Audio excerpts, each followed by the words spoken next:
Teet küll lõpetas juba konverentsi ära, aga ma proovin siis ka enda poolt paar lõpusõna öelda ja mitte väga kaua seda teha.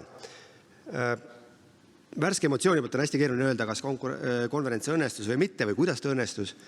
Et hea konverentsi tunnus tavaliselt on see, kui te lähete nüüd koju ja näiteks nädala pärast veel mäletate, et ahaa, oli niisugune konverents. Käisime, oli päris äge. Aga seda me saame teada nädala pärast. Et praegu mulle tundub, et meil olid väga head ettekandjad, väga head sisulised ettekanded, mille siis tegelikult kerkis päris palju küsimusi. Mõned küsimused said vastused, mõned küsimused tekitasid inspiratsiooni, mõned ka inspiratsiooni. Nii et ma usun, et selles mõttes oli igati edukas tänane päev. Ma ise proovisin alguses naiivselt osaleda kõigil ettekannetel ja kõikides töötubades. Paraku selgus üsna kiiresti, et kõikidesse töötubadesse ei mahtunud lihtsalt, sest need olid niivõrd populaarsed ja ainuke, kus ma siis löögile pääsesin, oli vasikate kasvatamise töötuba. Aga minu jaoks väga inspireeriv, sellepärast, et teema, millega me ülemäära palju pole kokku puutunud ja ütleme, sain päris palju mõtteainet tulevikuks.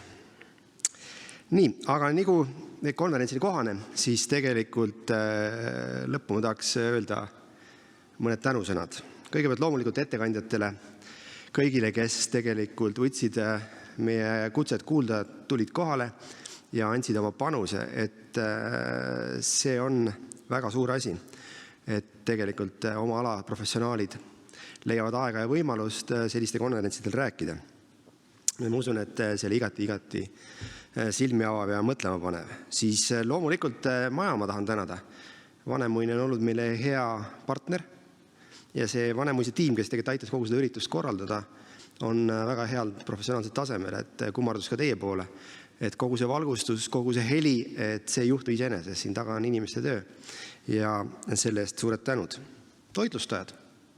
Ma usun, et lisaks vaimutoidule said kõik ka kõhud täis. Võib-olla väike asi, aga ei ole palju konverentsi, kus antakse hästi süüa. Teinekord pead käima vahepeal kuskil väljas söömas. Nii et väike asi võib-olla, aga siiski õnnestumiseks oluline. Siis kõik muud panustajad, keda ma võib-olla isegi ei jõua siin üles lugeda, kes oma väikese panusega on andnud sellele õnnestumisele väga olulise kaalu ja osa.